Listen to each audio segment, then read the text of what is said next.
Put Jesus first. When you wake up in the morning, put him first.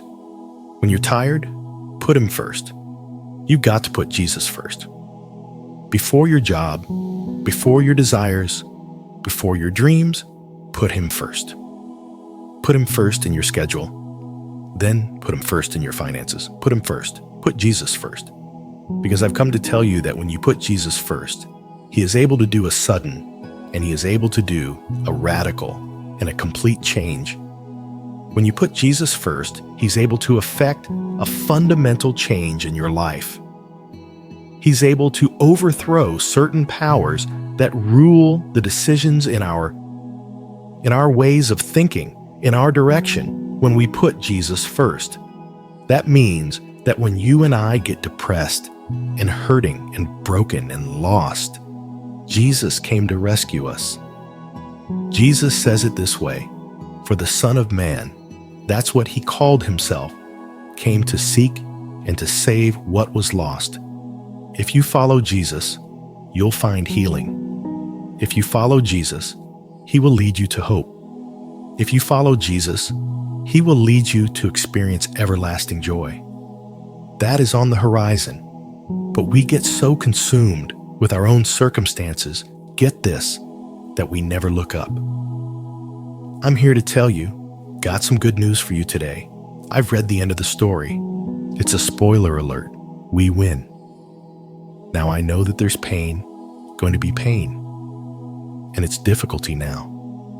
And I know that you and I will both have life-wrecking days in our life, but we just need to keep our eyes up, because in the end, we win. That God has promised us that everything, right in the end. And if it's not right, it's not the end, if it's not good.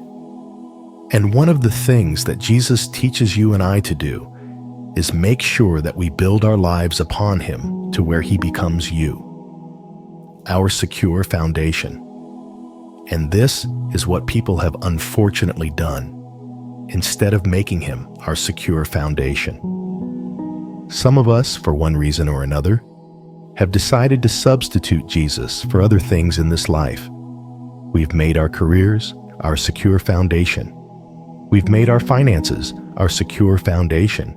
We've made our relationships a secure foundation. We've made our status in life a secure foundation. And let me tell you, if you're here today and you have not made Jesus your secure foundation, you are playing a very dangerous game.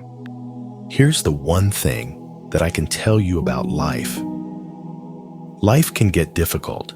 As a matter of fact, Jesus made us a promise. He said, "In this life, you will have trouble." But there's something amazing when you look at the difference between the person whose life is going through trouble, and they have built their life on career and finances and relationships and all that stuff, versus the person who has built their life on Christ the solid rock. It is a game changer, and I want you to see what Jesus says in the next verse. He says in the next verse, number 25, he says, "Though the rain comes in torrents, and the floodwaters rise, and the winds beat against that house, it won't collapse because it is built on bedrock. From this day forward, I'm going to listen, follow, and build my life on Jesus." Don't make the mistake of being so comfortable that you fail to make Jesus a priority in your life. You know how we know what our priorities are? What do you put your time into? If you don't have time to spend with Jesus, I'm talking regularly. I'm not talking occasionally. I'm talking regularly. And you don't give him leftovers, you give him the best.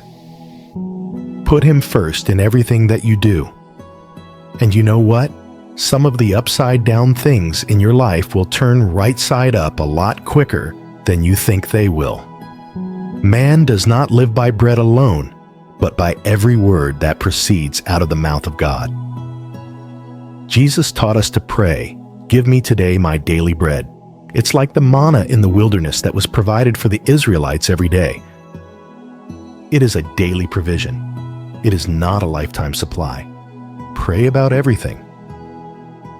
So, If you're a novice at prayer, let me suggest you begin by carving out 15 minutes at the beginning of every day. You get in a secluded spot where you're not going to be interrupted.